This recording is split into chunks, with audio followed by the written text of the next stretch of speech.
Love him or hate him, this man is a bucket. Wouldn't let that shit happen to me though.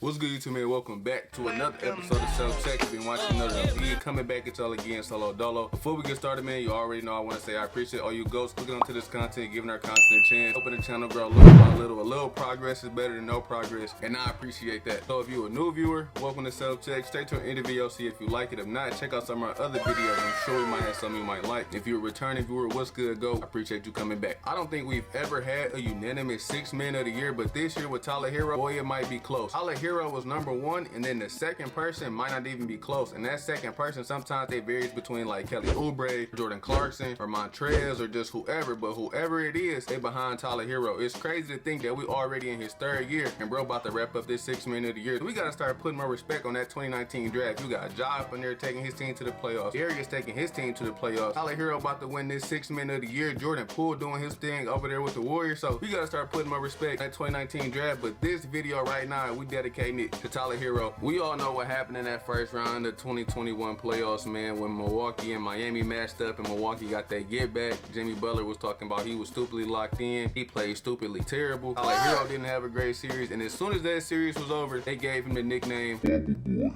If you saw what Tyler Herro did in that 2020 bubble, and then what he did against the Bucks in that first round of the 2021 playoffs, he looked like a completely different player. But he put in the work over the summer. He came in this year, and he about to walk away with that 6 man of the year trophy, no question. What's crazy to me, this man leads the team in 4th quarter scoring. You would think it might be Bam or it might be Jimmy, but nope, it's Tyler Herro. And I think he's able to do that mainly because he has no flaws in his offensive game where he can't really get a bucket. He got a full arsenal of shots that he can give you to get him a bucket when most needed. In that left corner, 47%. If he ever takes a shot fake and shoots that long too, 57%. 54% from the elbow. If he's ever at the slot, he shoots 39%. Or if you want to send him to the rim, he got that floater. He shoots over 50% in the paint. So whatever you trying to force bro to do, is really nowhere where he can't get a bucket from. Or if we want to shift to the right side of the court, 36% from the corner, 50% on the long two on the right side, 41% in the slot, 34% on the elbow. His weakest spot on the court might be if he ever takes a pull-up at the free throw line, but other than that, it's a guaranteed bucket. Bro been balling out so much to the point where when it's time for him to sign his extension in the 2023 summer, I do believe he is eligible for a $184 million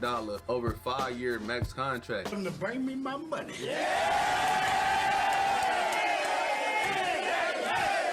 And that's gonna be a crazy bag, because if he signs that contract, I think the first year when it kicks in, he only gonna be making about 31 million. Only 31 million, what am I talking about? But then after that, I think it averages out to about 36 per. So he gonna be on the same kind of pay level as like Cat, Brandon Ingram. Well, actually, he gonna be making more than Brandon Ingram. He gonna be making more than JT, De'Aaron, Jaylen Brown, Donovan Mitchell. So the way bro been playing, bro about to secure him that big bag. We on the subject of 6 man of the year. I wanna hit y'all with a question real quick. Which team in NBA history has had the most 6 man of the year award winners? Yes, right. Comment your cash app down below. I cash app you $100. Actually, scratch that. I'm not cash apping you nothing. Psych! But make sure you comment down below. Also, comment down below if y'all got Tyler Herro winning this 6 man of the year trophy. I don't really see nobody who might be able to kind of take the trophy away from bro. But if it's somebody who y'all see, hell, like I said, comment down below. Let me know what y'all think. I really want to know what y'all got to say. But that's all I'm gonna say as far as Tyler go. Again, he had a bad playoff series last year. I like that he put in the work, came in this year, and he balling out, and he a bucket. I want to switch over to the Miami Heat as a whole, right? Okay, so obviously all the talk has been, you know what I'm saying, the huddle with Jimmy and Spo, UD, and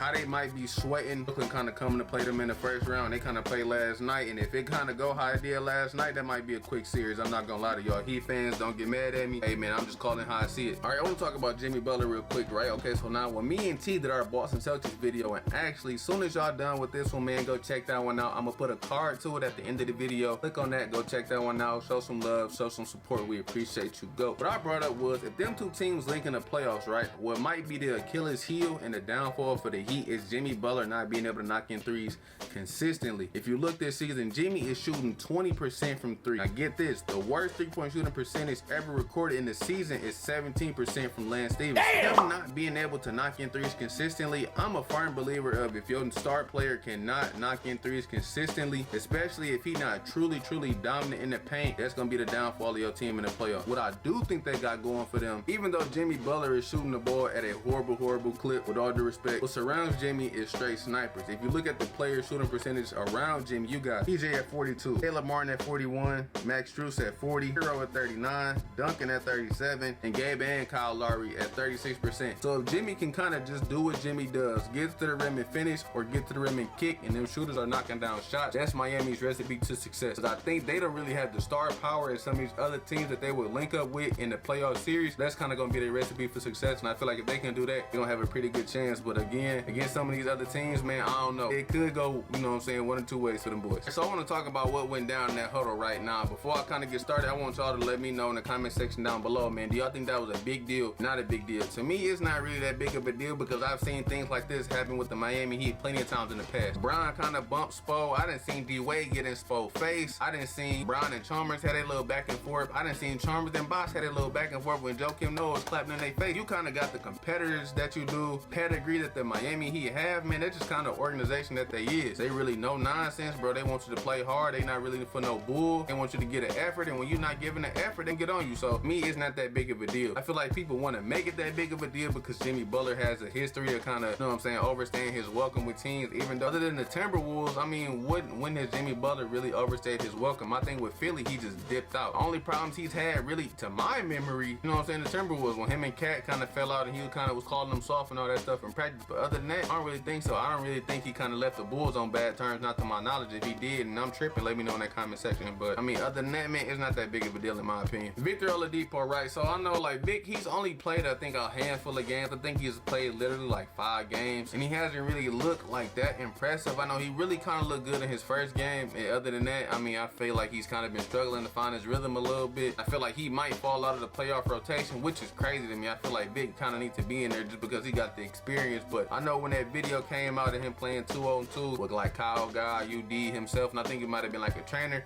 he couldn't really shake Udonis Haslem. So people was like, bro, if he can't really put no moves on Udonis Haslem, it's either two things going on right here. Udonis Haslem can still guard in the NBA, or Victor Oladipo really ain't ready yet. All right, man, I'm gonna call it a wrap on this one, man. Again, I appreciate all you ghosts, man, liking, subscribing, doing all that stuff, man, showing us some love, man. Again, like I said in the beginning, little progress is better than no progress, and we appreciate you ghosts. I just wanted to get on here, man, and talk about Tyler Herro, man, because I think he about to wrap up that 6-man of the year trophy, no question. And what's going on kind of with the Miami Heat, because I know they kind of lost to Brooklyn, talking about, you know what I'm saying, they sweating Brooklyn kind of linking up with them in the playoffs, and what happened with Jimmy and UD and Spo in that huddle. So, man, I just kind of wanted to just get on here and talk about all things Miami Heat. Again, man, check out that Celtics video. Again, I appreciate you goats, and I'm E. This has been another episode of Self Check, and I'm gonna catch you goats in the next one.